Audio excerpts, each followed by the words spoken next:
విజయవాడలో బుడమేరు వరద తగ్గింది. దీంతో సహాయక చర్యలను ప్రభుత్వం ముమ్మరం చేస్తుంది. ఈ క్రమంలోనే వరద ప్రభావిత ప్రాంతాల్లో పేరుకుపోయిన బురదను కడిగి క్లీన్ చేయడంపై సర్కారు దృష్టి పెట్టింది. ఇందుకుగాను ఆయా ప్రాంతాలకు ట్యాంకర్ల ద్వారా నీటిని వరద ప్రభావిత ప్రాంతాలకు తరలిస్తున్నారు. కాగా ప్రతి ఇంటిని శుభ్రపరుస్తామని సీఎం చంద్రబాబు ఇప్పటికే వరద ప్రాంతాల్లో పర్యటన సందర్భంగా తెలిపారు.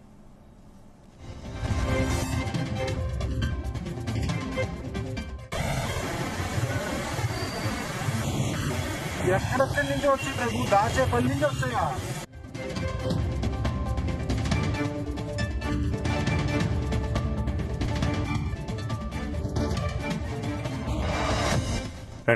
ఆంధ్రప్రదేశ్ లోని విపత్తు సంభవించిన నేపథ్యంలో విజయవాడ రాష్ట్ర రాజధాని ప్రాంతం విజయవాడలో జరుగుతున్న వరద సహాయక చర్యల్లో భాగంగా రాష్ట్ర ముఖ్యమంత్రి చంద్రబాబు నాయుడు తనదైన చర్యలు తనదైన మార్కుగా ప్రతి ఇంటిని కూడా శుభ్రపరిచి ప్రతి లైన్ కూడా అతను శుభ్రపరిచి ఇస్తానని ఇచ్చిన మాట పట్ల విజయవాడ ప్రజలు ఆశాభావం వ్యక్తం చేశారు, హర్ష వ్యక్తం చేశారు, ఆనందపడుతున్న పరిస్థితి అయితే ఉంది.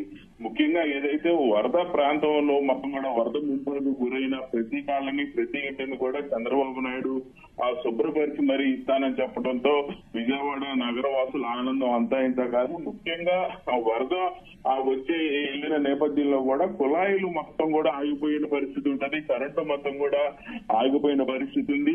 ఎవరి ఇంట్లో ఎక్కడ కరెంటు ఆన్ చేస్తే ఏ మీటర్ పేలిపోతుందని భయాందోళనకు గురవుతున్న నేపథ్యంలో నీరు అనేది ప్రధానమైనదని చెప్పుకోవచ్చు. ముఖ్యంగా ఇంట్లో ఉన్న ప్రతి ఒక్క వస్తువు, మంచం, కుర్చీ కాడి నుంచి వంట సామాన్లు దాకా ప్రతి ఒక్కటి కూడా బురదమయం అయి ఉంటది, బురదతో నిండి ఉంటది. ఈ నేపథ్యంలో ఇంటిని కడుక్కోవాలన్నా, ఇంటిని శుభ్రం చేయాలన్నా ఆ ఇంటి ముందు ప్రధానంగా ఆ రోడ్డు శుభ్రపరిచి ఉండాలి, రోడ్డు శుభ్రపరిచిన తర్వాత ఆ ఇల్లు శుభ్రపరిచి ఉండాలి. ఈ రెండింటిని కూడా శుభ్రం చేస్తానని చంద్రబాబు నాయుడు మాట ఇవ్వడంతో విజయవాడ నగరవాసులు కూడా హర్షం వ్యక్తం చేస్తున్నారు. దీనికి సంబంధించి కూడా ఎలా చేస్తారనే దానికి కూడా ఊహాగానాలకు తెరదించుతూ చంద్రబాబు నాయుడు నిన్న ఏదైతే గుంటూరు, కృష్ణా జిల్లాలో మొత్తంగా ఉన్న ఫైర్ ఇంజన్లు మొత్తం కూడా విజయవాడ తెప్పించారు, అలాగే నీటి ట్యాంకర్లు మొత్తం కూడా విజయవాడ తెప్పించారు. నేటి ఉదయం నుంచి కూడా వరుస పెట్టి ఎక్కడైతే వరద ప్రభావిత ప్రాంతాలు ఉన్నాయో వాటన్నింటినీ కూడా నీటితో చుట్టుముట్టారని చెప్పుకోవచ్చు, నీటితో శుభ్రపరిచే కార్యక్రమాలు మొదలు పెట్టినారని చెప్పుకోవచ్చు. ముఖ్యంగా ఏదైతే విజయవాడలో బుడమేరు వరద తగ్గింది, దీంతో సహాయక చర్యలను ప్రభుత్వం ముమ్మరం చేసింది. ఈ క్రమంలోనే వరద ప్రభావిత ప్రాంతాల్లో పేరుకుపోయిన బురదను కడిగి క్లీన్ చేయడంపై చంద్రబాబు నాయుడు సర్కార్ దృష్టి పెట్టింది. ఇందుకు గాను ఆయా ప్రాంతాలకు సంబంధించి ట్యాంకుల ద్వారా నీటిని వరద ప్రభావిత ప్రాంతాలకు తరలిస్తున్నారు. ప్రతి ఇంటిని కూడా శుభ్రపరుస్తానని చంద్రబాబు నాయుడు ఇప్పటికే వరద బాధితులందరూ కూడా మాట ఇచ్చిన పరిస్థితి. ఈ సందర్భంగా నేడు ఉదయం కూడా చంద్రబాబు నాయుడు అధికారులతో సమీక్ష సమావేశం నిర్వహించారు. ఎంత మేరకు నీరు అవసరమైంది, ఎన్ని ట్యాంకులు అవసరమైంది, ఎన్ని ఫైర్ ఇంజిన్లు అవుతాయి అనేది కూడా అడిగి తెలుసుకున్నారు. అలాగే ఏదైతే ఒక ప్రాతిపదికన ఏరియా వైజ్ గా శుభ్రపరుచుకుంటూ కిందకి రావాలి, ఆ పైన జరిగిన నీరు కింద ఏరియాలకు తగలకుండా పైనుంచి పై ఎత్తున ఏ కాలనీ చేసుకుంటూ వస్తా బాగుంటది అనేది కూడా అడిగి తెలుసుకున్నారు. ఈ నేపథ్యంలోనే మరికొద్దిసేపట్లో ఈ సహాయ చర్యలు అయితే పూర్తి స్థాయిలో మొదలయ్యే అవకాశాలు అయితే కనపడతా ఉన్నాయి. అయితే ప్రస్తుతం ఈ వరద కొంత తగ్గుముఖం పడుతుంది, అలాగే ఈ క్లీనింగ్ ప్రాసెస్ కూడా నడుస్తున్నప్పటికీ కూడా మరికొన్ని చోట్ల మాత్రం కొంత విష జ్వరాలు ప్రబలేటటువంటి అవకాశం ఉన్నటువంటి నేపథ్యంలో ఏ రకమైనటువంటి జాగ్రత్తలు తీసుకోబోతుంది ప్రభుత్వం అనుకోవాలి?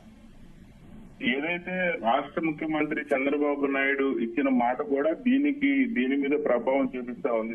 ప్రధానంగా ఆయన ఆ ఇల్లు శుభ్రపరుస్తాను, అలాగే ఆ రోడ్లు శుభ్రపరుస్తానని ఇచ్చిన మాట కూడా ప్రధానంగా కూడా ఈ విష జ్వరాలు గాని, అలాగే మలేరియా గాని, కలరా గాని ఇలాంటి వ్యాధులన్నీ కూడా ప్రబలే అవకాశం ఉన్న నేపథ్యంలో రాష్ట్ర రాజధాని ప్రాంతం విజయవాడ నడిపొట్టు, అలాగే municipal greater Vijayawada municipal corporation అయిన సందర్భి కూడా సీమ చిటుకుమన్న రాష్ట్రం అంతా కూడా తెలిసిపోయే పరిస్థితి ఉంటుంది. ఈ నేపథ్యంలోనే గతంలో కూడా విశాఖపట్నంలో వచ్చిన విపత్తు నుంచి పక్కకి తప్పించడానికి చంద్రబాబు నాయుడు స్వయంగా దగ్గరుండి పనిచేసిన పరిస్థితి. అలాగే నేడు కూడా విజయవాడలో విపత్తు వచ్చిన కానీ చంద్రబాబు నాయుడు నేటికి కూడా ఇంటికి ఇంటికి వెళ్ళని పరిస్థితి. ప్రతి ఇల్లు కూడా శుభ్రమైన తర్వాత తన ఇంటికి వెళ్తానని ప్రజలకు మాట ఇచ్చిన పరిస్థితి. ఈ నేపథ్యంలోనే ఇళ్లను మొత్తం కూడా శుభ్రపరిచి రోడ్లను శుభ్రపరుస్తానంటుంది కూడా ప్రధానంగా ఈ వ్యాధులు ప్రబలకుండానే ఆయన జాగ్రత్తలు తీసుకుంటున్నాడు. ఈ నేపథ్యంలోనే ప్రతి ఇంటి ముందు కూడా ప్రతి ఒక్క లైన్ లో మెడికల్ క్యాంపు పెడుతున్నారు. ప్రతి ఇంటి ముందు శుభ్రం చేసి బ్లీచింగ్ చల్లుతున్నారు. అలాగే యాంటీబయాటిక్ సంబంధించిన ఆ కాలువల్లో ప్రధానంగా ట్యాంకుల ద్వారా నీటిని కూడా కొట్టిస్తున్న పరిస్థితి ఉంది.